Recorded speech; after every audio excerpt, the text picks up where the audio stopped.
अस्सलाम वालेकुम viewers, colour news के साथ मैं हूं आपकी मेज़बान मीरब शहज़ादी।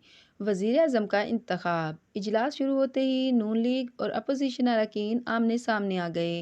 अपोजिशन अरकान स्पीकर डाइस के सामने पोस्टर्स लेकर बैठ गए। अपोजिशन अरकान ने मैंडेट चोर के नारे लगाए। मुल्क के नए वज़ीर आज़म के इंतखाब के लिए कौमी असम्बली का इजलास शुरू होते ही नून लीग और अपोजिशन अरकान आमने सामने आ गए। तफसीलात के मुताबिक कौमी असम्बली का इजलास 1 घंटा ताख़ीर से शुरू हुआ, जिसके आगाज़ पर कौमी तराना पढ़ा गया, जिसके फौरी बाद मुस्लिम लीग नून और अपोजिशन अरकान एक दूसरे के आमने सामने आ गए। लीगी अरकान ने शेर शेर के नारे लगाए, जबकि अपोजिशन की जानिब से चोर चोर की नाराबाजी की गई। किसी भी बदमज़गी से बचने के लिए मुस्लिम लीग नून के अरकान नवाज शरीफ के इर्द गिर्द जमा हो गए। इस दौरान अपोजिशन अरकान स्पीकर डाइस के सामने पोस्टर्स लेकर बैठ गए। अपोजिशन अरकान ने मैंडेट चोर के नारे लगाए। बताया जा रहा है कि वज़ारत उज़्मा के मनसब के लिए शहबाज शरीफ और उमर अयूब मद्दे मुकाबिल हैं। मुस्लिम लीग नून के सदर शहबाज शरीफ को अपनी पार्टी के साथ पीपल्स पार्टी MQM पाकिस्तान की हमायत भी हासिल है। तहरीक इंसाफ के हमायत याफ्ता सुन्नी इत्तेहाद कौंसिल के उम्मीदवार उमर अयूब भी वज़ारत उज़्मा की दौड़ में शामिल हैं। JUIF ने अब तक वज़ारत उज़्मा के इंतखाब में लाताल्लुक़ रहने का फैसला किया है।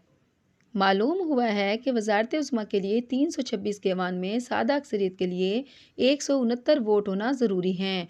इस वक्त नून लीग और इत्तेहादियों के नंबर 200 हैं और तहरीक इंसाफ की हमायत याफ्ता सुन्नी इत्तेहाद कौंसिल के पास 92 मुमकिना वोट हैं।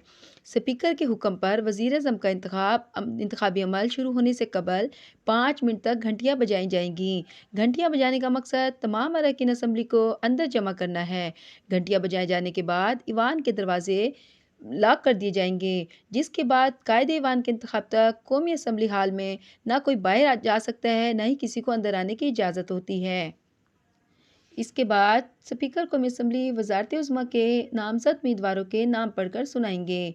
कायदे ऐवान के इंतखाब के लिए ऐवान की तकसीम का तरीक़ाकार इख्तियार किया जाता है।